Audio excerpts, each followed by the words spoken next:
Love Talk viewers, we are right now on our way to Los Angeles, Birmingham. Actually an hour from Birmingham to interview this amazing couple whose story will blow your minds. Very powerful story, very powerful testimony, and we should be getting there soon. Okay, so stay with us. I believe you're going to enjoy the program today. Okay, see you there.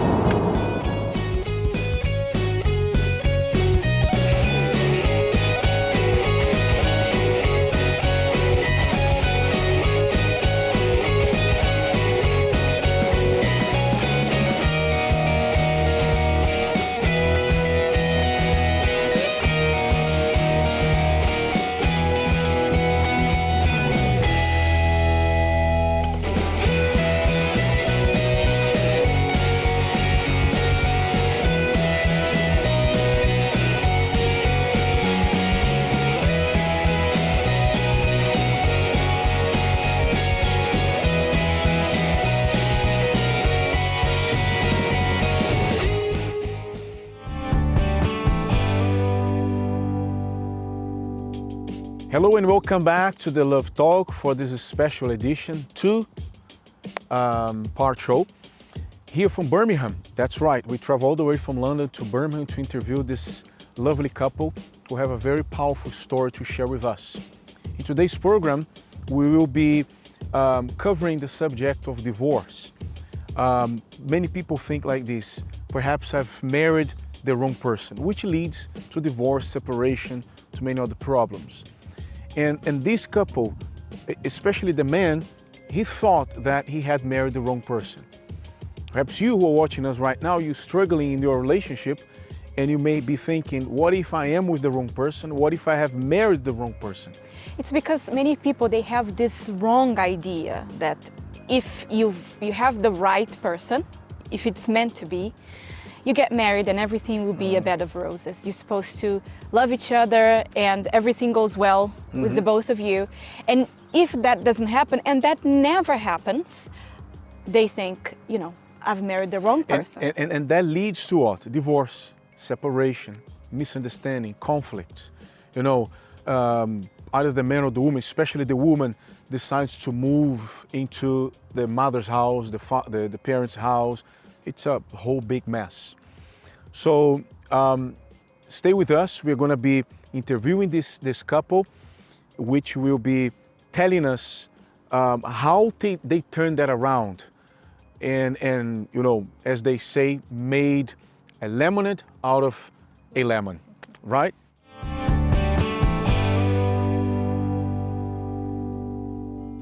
I would like to direct my words today to the single. You men who are single, regardless to your age.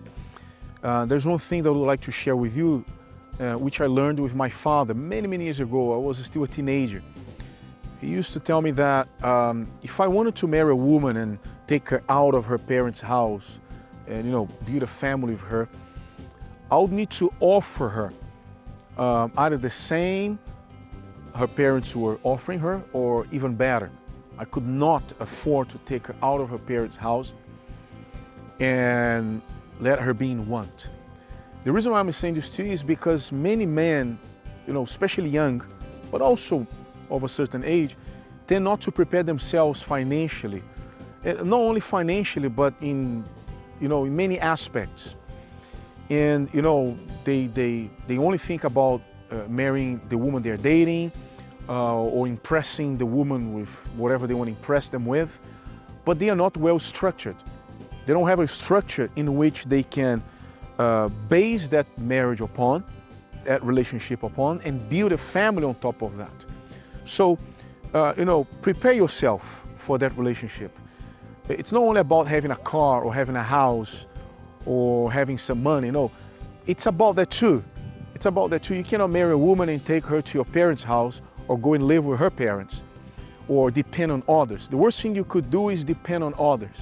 No, you stand on your feet, make sure you're well structured to go into that relationship, and then eventually propose, get married, and be able to provide for her, and in case eventually if you decide to have children, okay? It's very important to bear that in mind, to be able to provide physically, emotionally, and also spiritually. You have to be well in these three areas of your life: physically, emotionally, and spiritually. You may be able to provide financially, physically, but you may lack a lot when it comes to being emotionally stable. So it goes both ways. That's my tip for you guys today.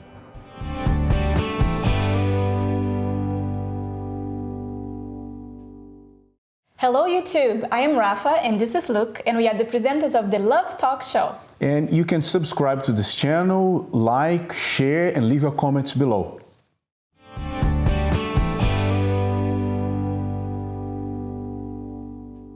And now it's Dear Love Talk time. And we're gonna go into the first question right now. Question number 1. My boyfriend only replies to my messages when he wants. What should I do?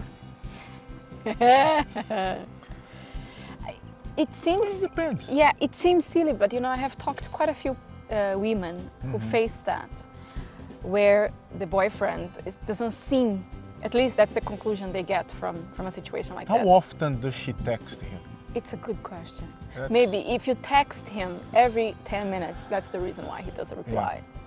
Yeah. You have to understand that you must be wanted, right? You must be wanted by the man in which you plan, perhaps, I don't know if you plan to marry him, if he's the right person, I don't know. I'm just thinking here that he might be the one, I don't know. So if you're messaging him all the time, hi, how are you, where are you now, etc., and send a selfie, send your selfie to him, so on and so forth. So it might be too much. You might be pushing him away from you. On the other hand, if that's not the case and you're trying just to communicate, perhaps, yes, we could say that maybe he's not into it. However, how was it in the past when there was no messaging, no text message, the people found ways to communicate. I think it doesn't mean that you have to communicate all the time just because now you have Telegram, WhatsApp, Messenger, Facebook. That doesn't mean. Sometimes it's good to give some space. So when you meet the person, when you see the person, when you talk, you have a lot to talk, and you can share lots of things, and you're going to end up even missing the other person. I think that's the problem nowadays. Back in our time, which is not that long ago, it was like that. So we didn't really talk most of the week. It was once a week. Yeah. So that made me miss you. Payphone, by the way. Yeah, payphones, exactly. That made me miss you, look forward to being with you. Nowadays, people are constantly talking. And people may think like this, okay, but you are married now, so you're saying that you have enough of each other. No, we don't have enough of each other. However, even though we are married, we are not like, like nail and flesh all the time. No, there's always a time for each other. It's even good that sometimes we're away, so that when we see each other, we really missing each other. We have a lot to talk about, right?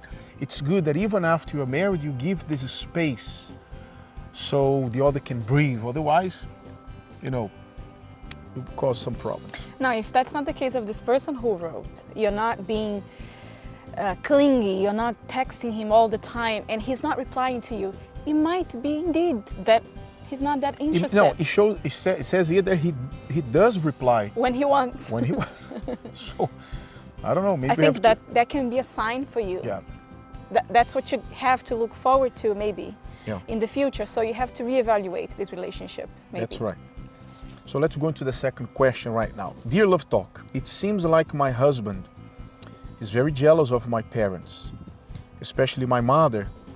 It seems that there is always an excuse for us not to visit them. I can't replace either of them. How should I handle it? So this is a very common thing. Couples, they get married, and as soon as they get married, either the husband or the wife tend to visit the parents or family members, relatives from time to time, or have them over from time to time. Why is this a problem? This is a problem because, number one, you have just got married. I don't know if that's the case here. It doesn't say that they've been recently they are newlyweds, pardon me. But even so, even if you're married for 10, 15, 20, 25 years, you have your own family. By the way, if after 20, 25 years, this is what you do, that shows that your marriage is not good. Because every 2 weeks, every 3 weeks, you have to visit your family, your parents. We're not against that. However, once we got married, we became a family, the two of us.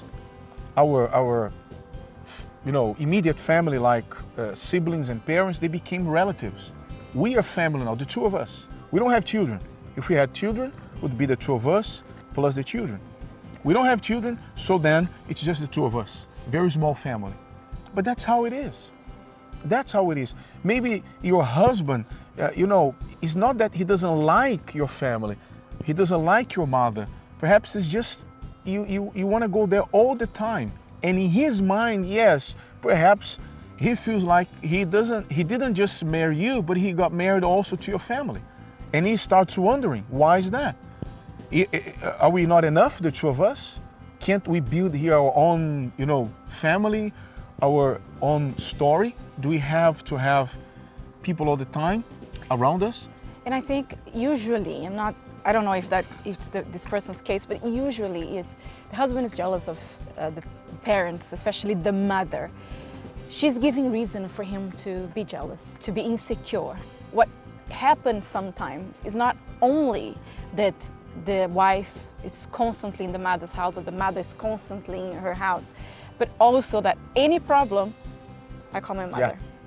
Yeah. You're being mean to me, I call my mother. Because if you go to your parents, or if I go to my parents, it's bound to happen that we're going to talk about something, a situation within the marriage, because someone's going to ask a question, someone's going to make a comment, and that's when you start involving third parties. You start involving people who are not supposed to be involved. So there's so many things that you have to take in consideration here. I don't think that he doesn't want to see your mother or your family. It's just that it might be too much. You have to analyze, you have to see how often you're visiting your family or having them over to the point where they almost become like intruders. You're always constantly intruding or, meddling. It's a whole big mess. We've seen the end result of that, which is not very good. Yeah, so you have to, it's all well and good to be with your parents, with your family, but if that's causing a problem, you need to talk and you need to look at what you are doing. Because if we have a problem and I'm constantly going to my mother, what am I seeking? Mm-hmm. Of course my mother is going to be on my side and against him. It's what usually happens, and that's what women usually seek. I want somebody on my side. So I have problems, let me just forget about this and stay with my parents because here is safe, here I'm loved. The problem with that is it doesn't solve this problem that you have here. Moreover, if you want to go to your parents and I don't want to go to your parents, let's get into a compromise. You go, you see them, don't keep insisting that I go. You go. However, if you go, how often will you go?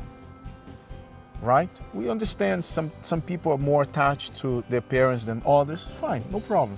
As long as it doesn't cause any kind of friction within the marriage, okay, you go to your parents.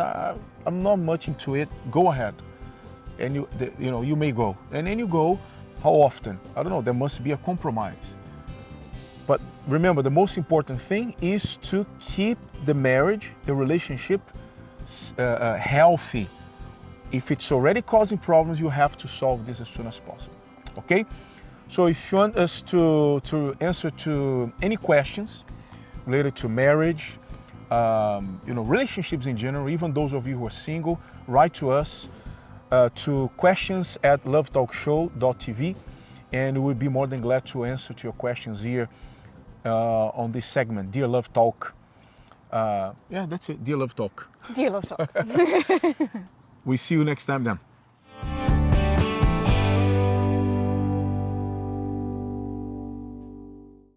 Hi YouTube. Did you know that we hold a seminar called Love Talk Live every Thursday, 8 p.m.? That's right, at the address below that you can see, and it's completely free. And there we talk about similar topics of the ones we talk about here on Love Talk Show. You can get in touch with us by emailing us questions@lovetalkshow.tv or through our Facebook page, Love Talk Show. That's right. We'll see you there.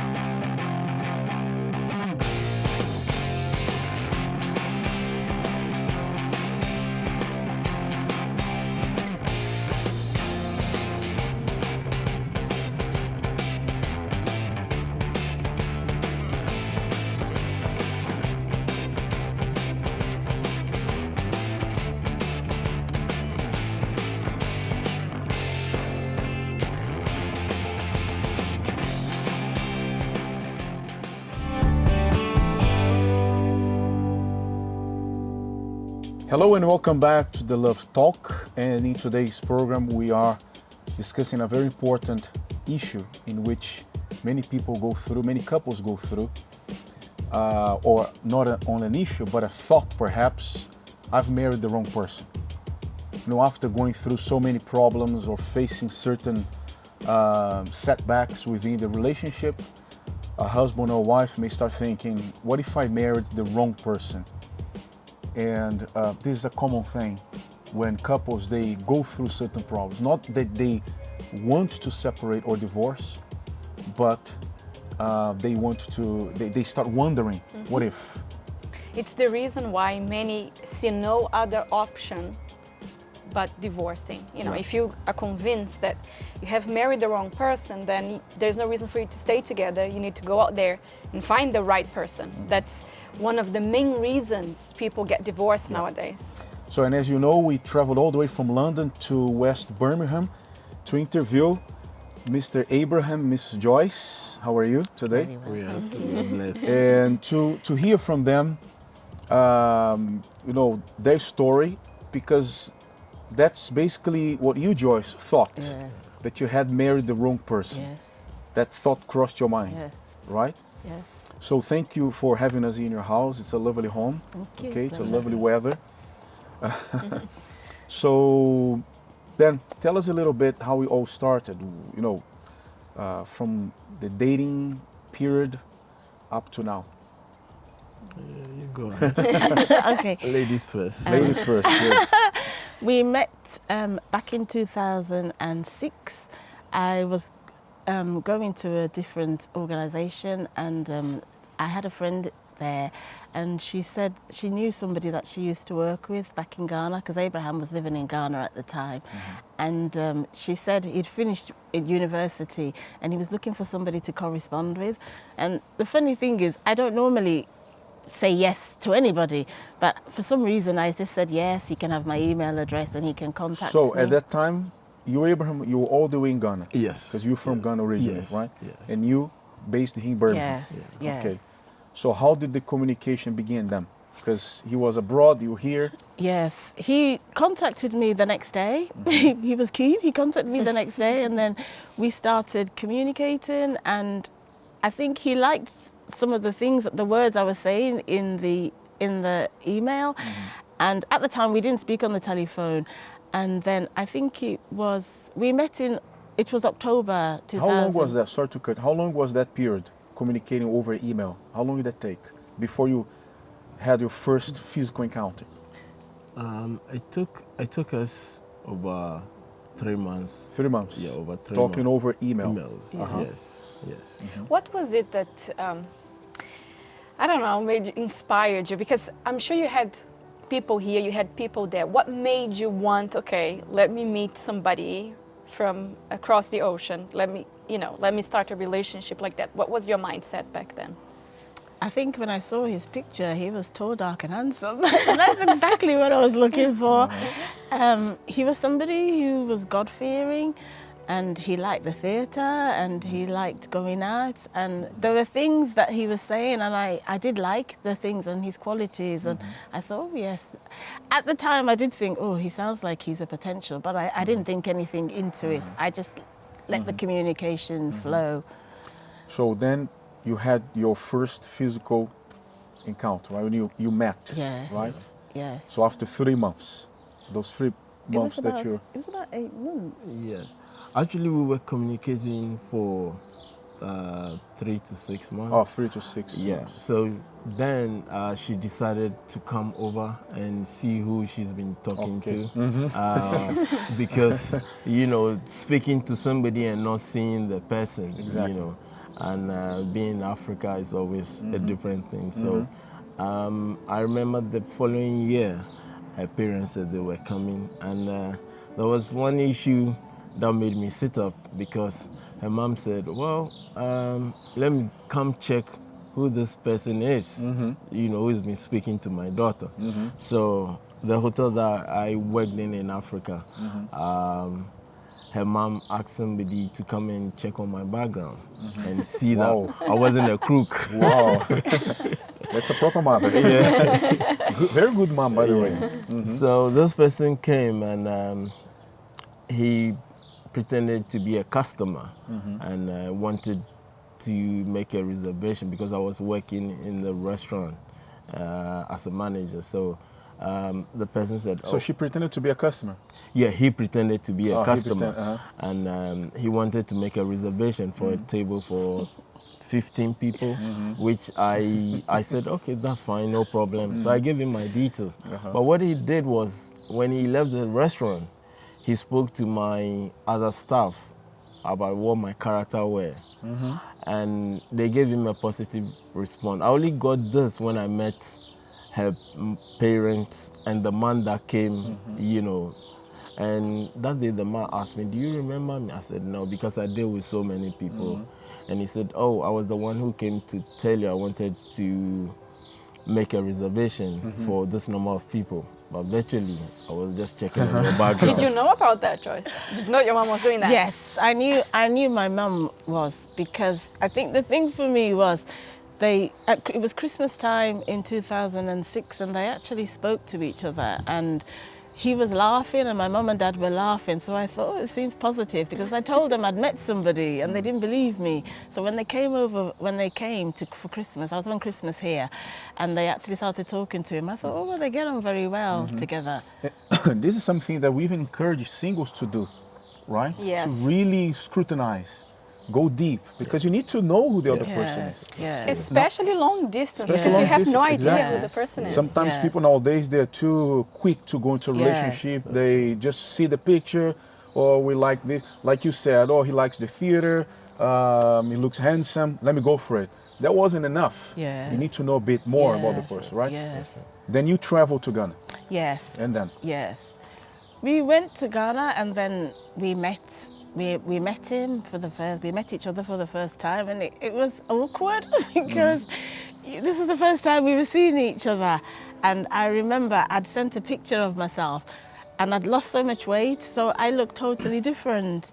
And I remember he was very quiet, and I kept saying to him, is something wrong? And he was like, no, no, no. And I said, but you're very quiet for somebody who, you know, we're planning on getting married. You don't seem very welcoming and very warm.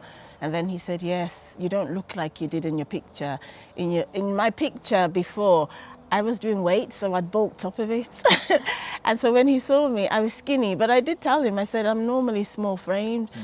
But I don't know what it is with African men. They seem to like chunky women. So when I asked him, I said, there's something wrong, you're very distant. And then he said, yes, you're much smaller than the women that I normally go for. And I thought, oh. And then I did feel a bit deflated. I thought I'd come all the way here to meet my intended, and then suddenly, you know, and then after that, it was fine. To prove once again that this dating thing over internet or social network, it doesn't work, right? Yes. You have to see the real thing. No, also because people will not send the worst picture they have. They Yes. will send the Yes. best, sometimes Yes. Photoshop. They want to give a good impression, It's right? almost like buying from those hoax websites. You see one thing on it's this big, the product. When you receive in your house, this small, made of plastic. Yes, yes. How long did you stay there talking and getting to know each other? It was 3 weeks. Yeah, they were in weeks. Ghana for 3 weeks. weeks. 3 weeks. You know, so then I got to introduce her to my parents, and then I got to know her parents. I got to know other relations who were here. So then we began to speak, and that was like she did say, the first time where we met face to face and got to know each other. So you were talking for about 6 to 7 months. Yeah. Yes. Then 3 weeks over there. So let's put all together about 7 to 8 months. Yes. Then I assume after the 3 weeks, you came back to the UK? Yes, I think what had happened, because in African cultures, they do things traditionally. So my mum and dad were hoping he would do what we call a traditional ceremony, where he comes to ask for my hand. So your family background is from Ghana to them? Yes. Okay, yes, but you were born here? Yes, yes. And so whilst we were there for 3 weeks, it didn't happen. And my mum and dad were like, well, isn't he going to say anything? Because we're going soon.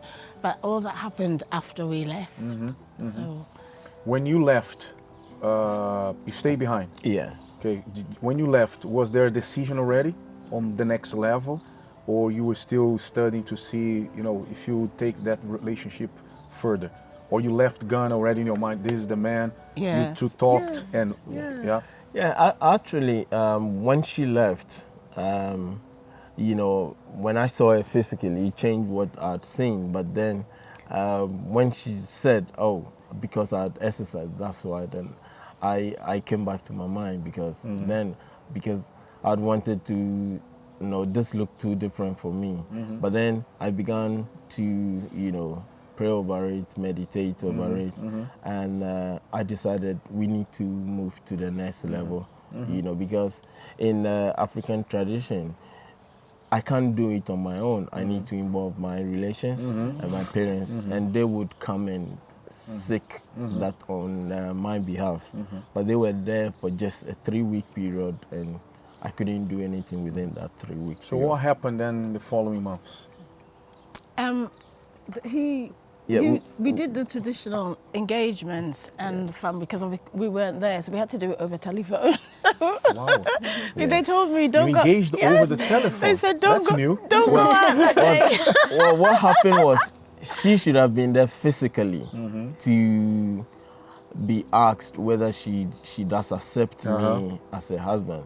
But then, because uncle was representing a parent, they had to ask her over the phone, you know, so the phone was put on speaker, and everybody there had to listen whether she did accept me or not, and she said yes, you know. So then we presented our gift and things to uncle, whom received it on behalf and that of her parents. What year was that?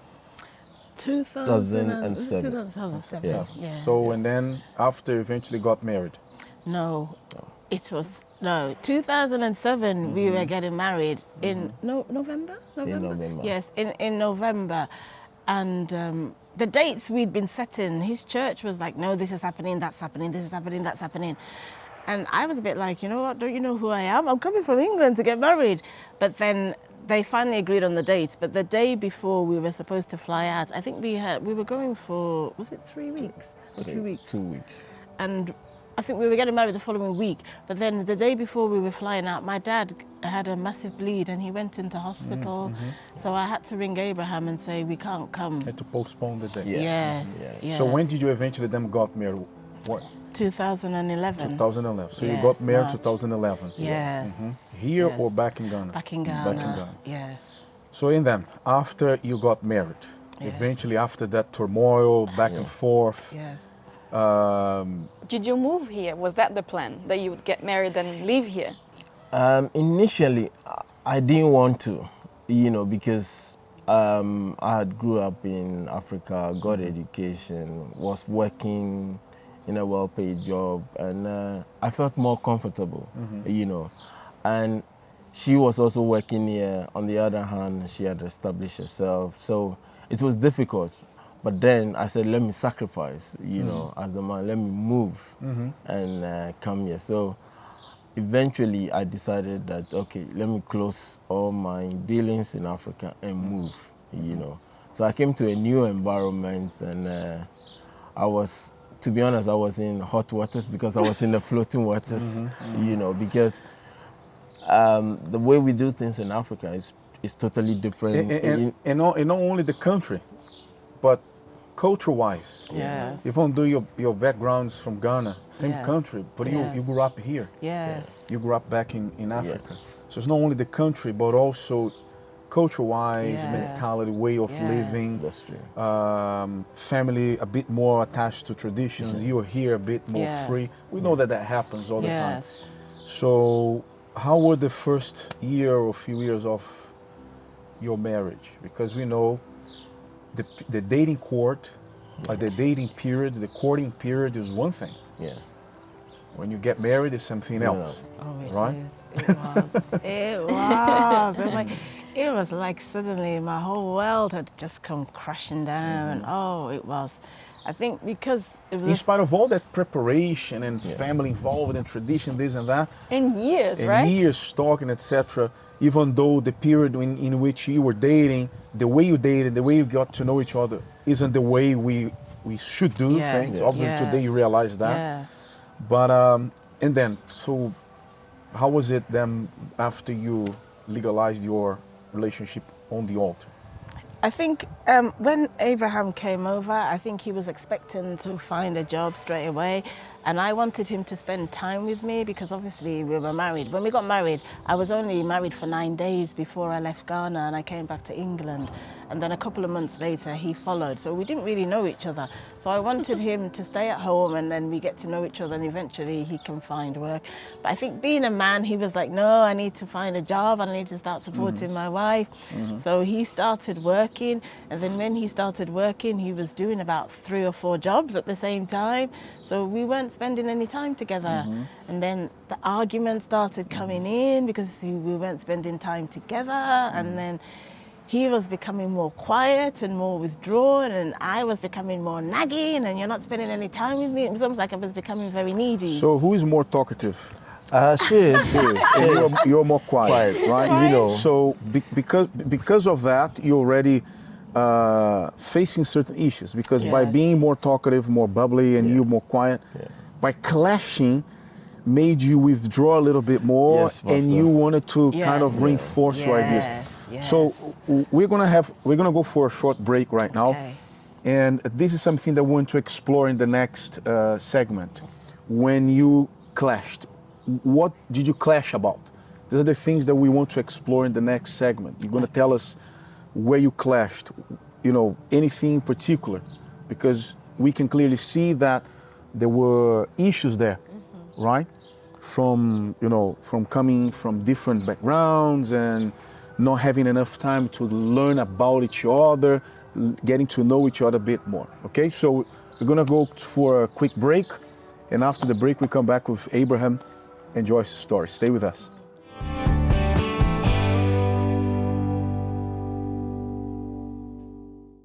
Hi YouTube! Hope you're enjoying watching our show right now. And just so you know, you also can find us on Instagram, Facebook, and Twitter on the details below on your screen. Make sure you follow us on there too to stay up to date.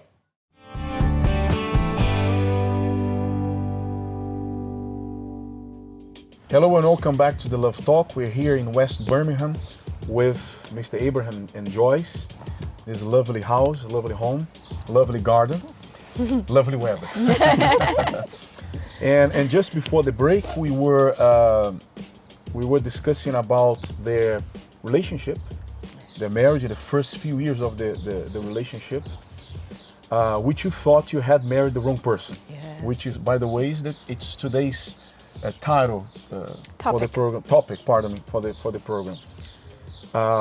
When people think they've married the wrong person because the relationship's no longer working, so they think, okay, I've married the wrong man, I've married the wrong woman, Yes. right? That's what people tend to think. I've made a mistake. The funny thing is, during the dating period, they don't see or they don't notice anything that could lead them to think. Or they don't allow themselves to do that, see, as yeah. in the case of Abraham and Joyce, in which they were dating for a long period, Long long distance over the phone and via email, Yes. right? So just before the break, you were saying that once you moved back to England and started living your life as a couple, as a married couple, things were not quite the way you expected. Yeah. Yes, because you know, she was the type. Oh, in England, this is how we do it. This is how we do it, and it was like a regimental for me, you know, because in Africa I was more flexible. I could do this, I could do that, I could do that, but then I got into the. Give an example of what you could do, what you could not do. Let's see if we can understand yes, that. yes. Here, when I like came home from work, I could put my shoes here. But she was like, no, this is a place where we put shoes. This is a place where we put socks. Don't leave this here. When you, excuse me, if you go to the toilet, you have to close the seat. Don't leave it open. And I was like, oh, where am I? Marriage. I'm a woman. I'm a woman. So that's And I was like, where am I? I can't But let even me break do the anything. news to you. Most men do that. It's not only you. Leave things out of place. They don't put the seat down, the toilet seat down.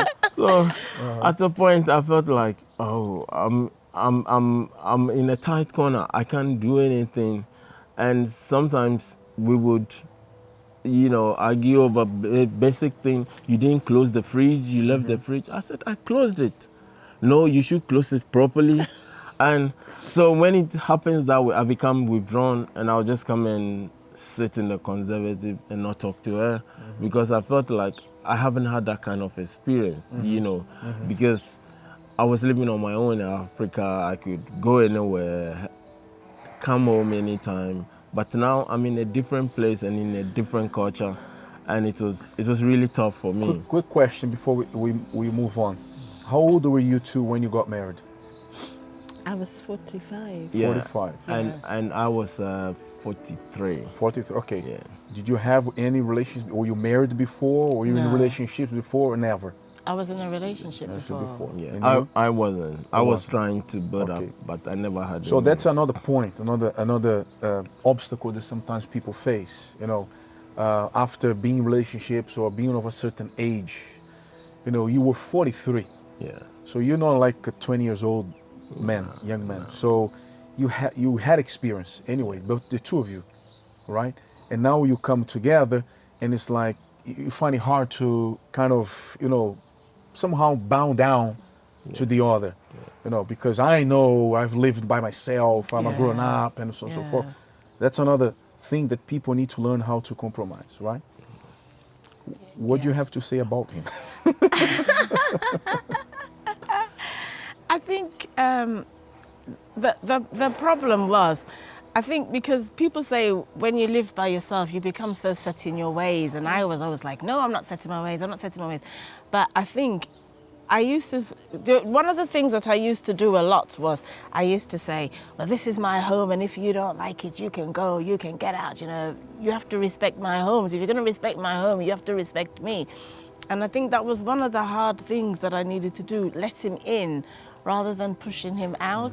Because I always used to say, this is mine and I want it that done this way. And when he used to mow the lawn, I used to say, no, you're cutting the grass too low. So I wouldn't let him do anything. I wouldn't let him mow the lawn. I had to do the garden myself. So you're pretty much bossing him around. Yes, I was. And this I is was. so common that one makes the other feel like an intruder. Yes, Like yes, this is my life. I'm allowing you in, but my Yes. terms. Yes. And how can An you make? intruder, and you Yes. perhaps made him feel inadequate, Yes, right? yes. He's not good Yes. for to be a husband. Yes. He's not a husband He material. used to say that all the time. He used to say, oh, you make me feel useless. And I'd be mowing the lawn and he'd be standing there watching me and I'd be glaring at him thinking, well, isn't he coming to help me? Isn't he coming to help me? And the thing was, he was doing it and I'd pushed him away. So in the end, he'd just think, oh, do you know what? I can't do anything. And he'd just basically give up.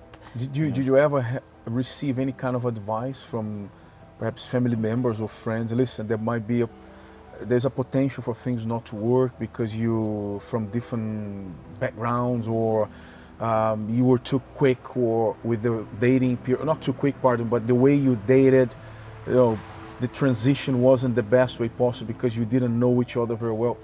Anyone or any thoughts ever come up to your mind? I think my mum. Your mother. My mum was always telling me, it's going to be very hard, Joyce, because you're from two different cultures and two different backgrounds. You were born in England, he was raised in Ghana, he's never traveled out. So you're gonna face problems. And I kept saying, oh, Mom, no, God's in control, he's gonna work out, we're gonna be married. You know, in the eyes of God, how can it go wrong? You know, when it goes wrong, we'll put it right. And she kept saying, okay, we'll see how it goes. And I think in the back of my mind, a lot of friends were like, you're marrying somebody from abroad and you don't really know this person. And how do you know they're not marrying you for stay? And, you know. Yeah, and I think the point, he's not only marrying someone from abroad, that's not the whole point actually, but not knowing the person well. Yes. Which was the case, right? Yes. There was some concerns. Usually Yes. people who are from outside watching, Yes. they use their reasoning a bit more than us who are in a relationship. We're using, you know, moving in a bit more according to their heart, what their heart is demanding from us. Yes. So how did it develop them in the following years after you got married? When we Did it get better or did it worse? I would say it began to go down because she wouldn't let me do most of the things. I felt isolated. So sometimes when I go to work, I rather prefer to stay out, not out like going to clubbing or something, but I'd rather stay at work longer hours because she works at 9 and calculate that by the time I'll get home, she's gone. So I can have my peace. Wow. And it became worse because sometimes when I did something which she didn't like, it was like, get out of my house. You know, and I keep scratching my head. This is our house. You're asking me to get out. And there were times I decided that I would have to move, you know. So for the first time, I moved out and I told her parents that I don't like the way. After how long being married, you moved out? Three Yeah. 3.5 years. 3 to 3.5 years. Yes. Things got really difficult. Yeah. You felt like moving out. Yes. But he hung in there for quite a while because if you kept telling him, you know, if you're not satisfied, leave, whatever. Yeah. And So he thumbs did. up. He did. Yeah, I did. eventually. I did throw him out. I did throw him out. And how long was your period living outside the house? It was for 2 weeks. 2 weeks. Yeah, because the first one that she said I should get out, I had nowhere to go. What do you mean first one? There were other times I instances she threw kicked me that. out. So the first one, I had nobody to go to. So I went to her parents and I said, Joyce has kicked me out of the house. And her parents said, okay, you stay with us. We're going to speak to her. So the following day, they called her and then she came and she said, well, I'm going to take her in. So I came back, you know, to the house. And then we were still living. And then I just did something because for her, I don't have to cook beyond 5 p.m. And I'm like, in Africa, you can cook anytime you want to eat. And she was like, no, the food will smell in the house and you can't do it. So one day she came and I'd cook beyond 5 p.m. And she's like, Abraham, why is the house smelling of food? I said, I'm hungry. I just had to cook this. And she said, no, get out. And she started throwing my things out. And I was like, oh my God. So I picked my things and I went to a guest house and I stayed there. I stayed there for 3 days, you know, and then... Were you thinking back then that you had married the wrong person? Yeah. I said, yes, I had married the wrong person because I could get anybody I want in Africa if I was really... Because there were other women who wanted my attention because of the job I did and the church I was in Africa. So why is Joyce treating me this way, you know? So at one point, I cried. I really cried because I told myself if I had money, I would go back to Africa and never step foot here, you know. But then the church that we went to, one day an auntie called me and she said, I've spoken to Joyce, so you need to go back home. And I said, if I go home, I hope she's not going to treat me again the way she did. So after church service one day, she said, where do you live? And I had to show her. He said, okay, we are going home. So she came and then moved all the things from the guest house that I was staying in. So we came back home. And that's perhaps something you never wanted, No. especially as a man, No. having third parties involved, Yeah. having people intervene, Yeah. aunts, uncles, parents. This is perhaps, did you feel humiliated somehow? I don't know, out of place? I felt out of place and humiliated because this was somebody I had given my whole life to, and for me, I had to put in everything, you know, based on the teachings that you got from the church I used to worship in and everything, and how to live as a husband and everything. So virtually I came with the whole mindset of helping her out, but it was a different ball game together. So it was really difficult for me, and the way I used to pray and I wasn't doing it anymore. So after coming back, Yeah, home. you're home. Yeah. So did things improve, or it kept going from bad to worse? It was a like a just a flash in the pan, you know. For 3 days, 4 days, everything seems all right, or a week, and then thereafter, it was like you're going back again to where we were, you know, until at a point, I said, no, I can't be staying here anymore, because if I'm to stay with her, she has to respect and treat me like a man. And when did this marriage, reach rock bottom? When was It that was you May 2015. Yeah. It was May 2015. 2015. Yes, I came home one day and I thought something's odd about the house, and I realized he'd packed all his things and gone. Packed all his things and gone, but he'd left all the things I'd bought him behind. So he'd taken his own things, but he'd left all the things. And after he went, I was like, yes, he's gone finally. And I think as the months went by, I began to miss him. I began to miss him.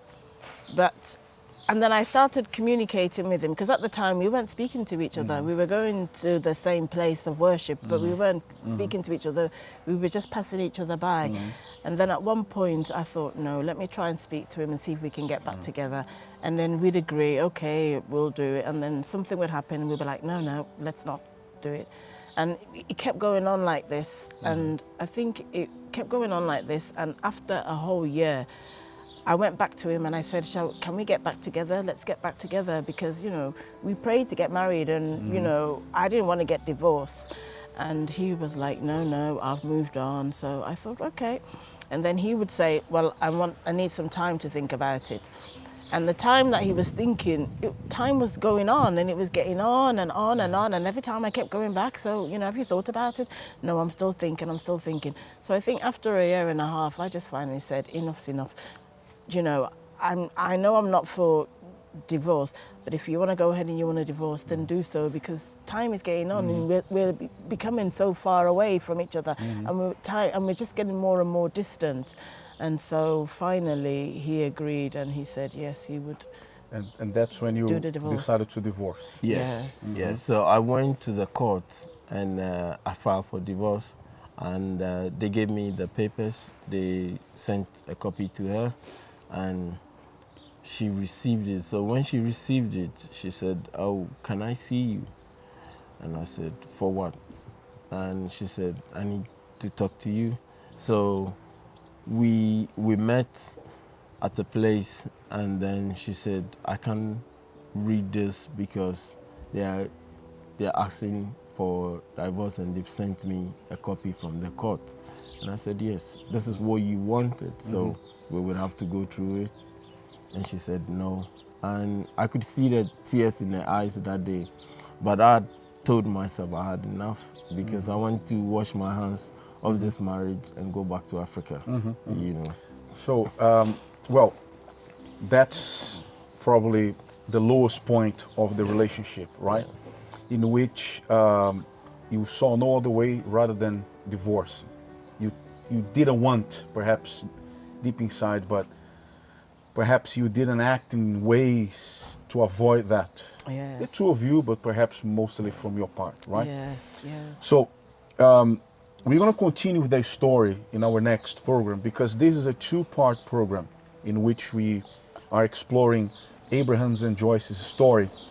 And this is where they have reached. This is the lowest their relationship reached, in which the only way out they saw was divorce. However, we know that something happened, because otherwise you wouldn't be here talking to us today. So we're going to come back next week, and we're going to continue with their story here from West Birmingham, and see how this story developed and what they did to, rebuild this relationship. Because as I said, if they're here talking to us, it's because something happened. Must have happened. Okay? So if you missed the beginning of today's program, you can go to our website, lovetalkshow.tv. You'll find links to our YouTube channel. You'll find links to our Facebook page. Then you tune in next Saturday, 3 p.m. to watch the second part of Abraham's and Joyce's story. Okay? See you next time. Bye-bye. Bye-bye. And that's all for today's Love Talk Show. Be sure to tune in next week to learn more on how to love intelligently.